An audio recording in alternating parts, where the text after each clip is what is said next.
ॐ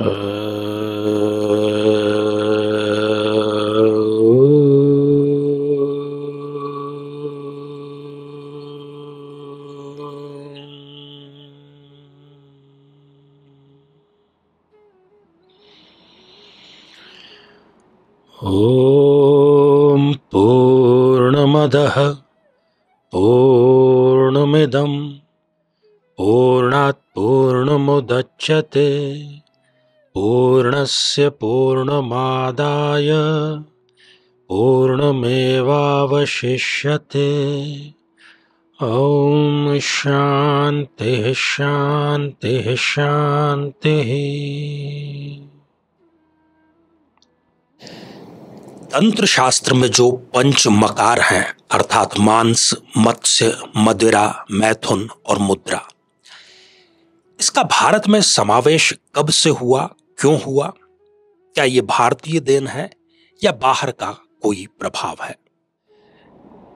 साथियों, अगर यदि तंत्र को, वामाचार को केवल मात्र मांस, मदिरा, मत्स्य, मैथुन, इन 5 मकारों तक ही हम सीमित कर देंगे तो कहीं ना कहीं हम उस विज्ञान के साथ में अन्याय करेंगे। और जहां तक प्रश्न इस बात का है कि क्यों इन पंच मकारों का गलत प्रयोग किया गया, गलत इसका अर्थ लिया गया, जिसके कारण ये आज घृणा के पात्र बन गए हैं, इस पर विचार करेंगे। इससे पहले एक बहुत साधारण सा कॉन्सेप्ट, जब भी 2 प्रकार की संस्कृतियां, 2 प्रकार के कल्चर एक दूसरे के समीप आते हैं या एक दूसरे के समीप लाए जाते हैं तो वो एक दूसरे पर अपना प्रभाव छोड़े बगैर नहीं रहते हैं। और ठीक ऐसा ही भारतीय तंत्र विद्या के साथ में भी हुआ है। कुछ बाहरी साहित्य का, जिसको हम अनार्य साहित्य कहें, उसका प्रभाव ही है कि ये पंच मकारों का इस प्रकार से गलत प्रयोग किया गया। ये जो पंच मकार हैं, इनका केवल सांकेतिक, पारिभाषिक अर्थों में प्रतीकात्मक रूप से प्रयोग करने का जो विधान है वो तंत्र शास्त्र कहता है। साथियों, भारत के यदि आप पूर्वी हिस्से में जाएंगे जहां पर कि इस प्रकार की विद्याएं बहुत ज्यादा प्रचलित है और कौल संप्रदाय उसकी प्रैक्टिस भी करता है, मां कामाख्या का शक्तिपीठ भी है,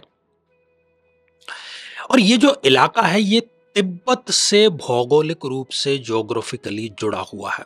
और तिब्बत की यदि हम बात करते हैं तो तिब्बत में एक तंत्र संप्रदाय है जो कि बोने संप्रदाय के नाम से जाना जाता है, और वहां पर इस प्रकार के ये जो पंच मकार है उसका सीधा और प्रत्यक्ष प्रयोग किया जाता है।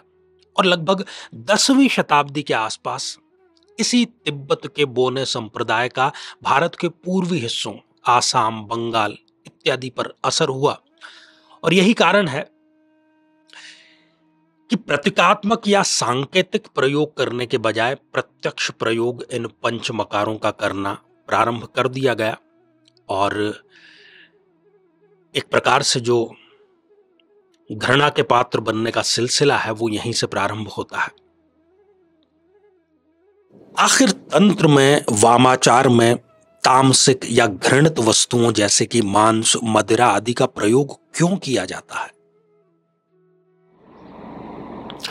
साथियों, तंत्र का एक प्रचलित नाम है वामाचार, और वाम का क्या अर्थ होता है? वाम का अर्थ होता है उल्टा, लेफ्ट।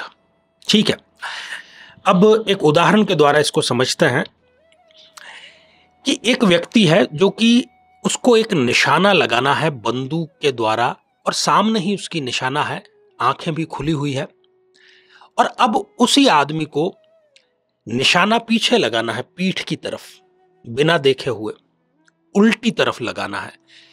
तो कौन सा निशाना लगाना उसके लिए ज्यादा मुश्किल होगा? आंखें खोलकर सामने देखकर या पीठ पीछे वाला निशाना? तो ठीक यही कार्य वामाचार पर भी लागू होता है।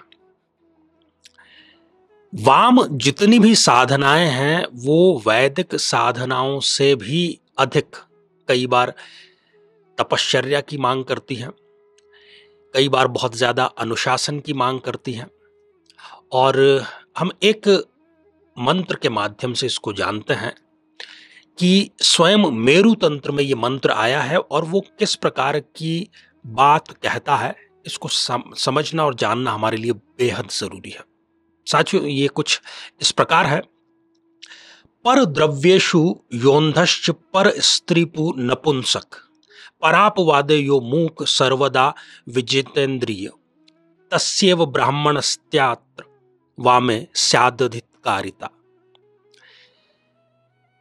कहने का अर्थ केवल इतना सा है कि दूसरे के धन के लिए, दूसरे के द्रव्य के लिए जो व्यक्ति अंधा है, पर स्त्री मतलब दूसरी महिलाओं के लिए जो व्यक्ति नपुंसक है, दूसरों की निंदा करने पर निंदा के समय जो गूंगा है और इस प्रकार से अपनी समस्त इंद्रियों को पूरे वश में जो रखे हुए है, ऐसा ही जो व्यक्ति है वो वाम मार्ग का अधिकारी माना गया है।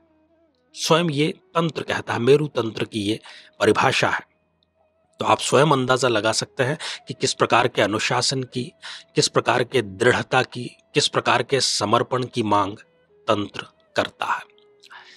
साथियों, अगले एपिसोड में हम बात करेंगे कि किस प्रकार से ये जो पंच मकार है, मांस, मत्स्य, मदिरा, मैथुन और मुद्रा, इनका सही अर्थ क्या है और इसका गलत अर्थ क्यों ले लिया गया है। नमस्कार।